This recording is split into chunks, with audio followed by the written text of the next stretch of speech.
प्रस्ताव असा आहे भास्करराव की सन 1955चा हैदराबाद अधिनियम क्रमांक 8 आहे, याच्या कलम 6ची एक थोडी सुधारणा अशी आहे की छत्रपती संभाजीनगर, जालना, परभणी, नांदेड, हिंगोली, बीड, लातूर, धाराशिव, चंद्रपूरमध्ये राजुरा, मान्य वडेट्टीवारची, यामध्ये जे रहिवासी क्षेत्रामध्ये 70,000 लोक राहतात, 70,000 परिवार आहेत आणि गावठाण आहेत आणि राजुरा शहर आहे.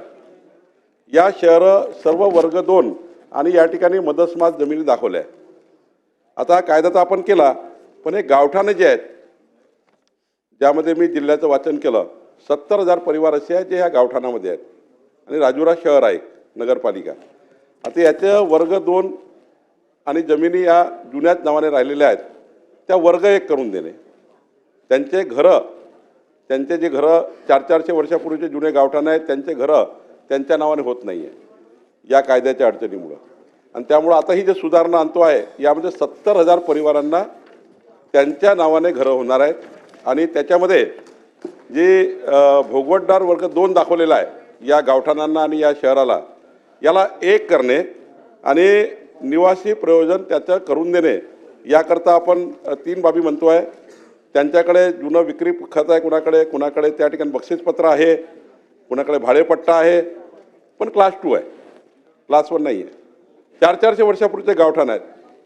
पण आता आपण या ठिकाणी वर्ग 1 करताना हे राजुरा आणि हे सर्व गावठाणं, यामध्ये एकही पैसा घ्यायचा नाही, अधिमूल्य माफ करायचं आणि अधिमूल्य माफ करून करायचं. दुसरं, याच्याने फायदा काय होणार आहे, त्यांच्या नावानं ते प्लॉट आणि घर होणार जे गावठाण आहे.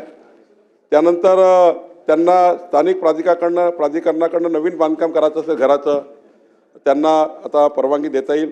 त्यांना परवानगीच मिळत नाही नवीन बांधकाम करायचं असेल तर. 400-400 वर्ष जुने घरं आहेत, बँकेकडून कर्ज मिळत नाही क्लास 2 असल्यामुळं. आणि त्यामुळं आता याच्यानंतर हस्तांतरणाला कुणाची परवानगीची गरज पडणार नाही आपण हा विधेयक मंजूर केल्यावर. आणि 70,000 भूधारक या ठिकाणी याला हा फायदा होणार आहे.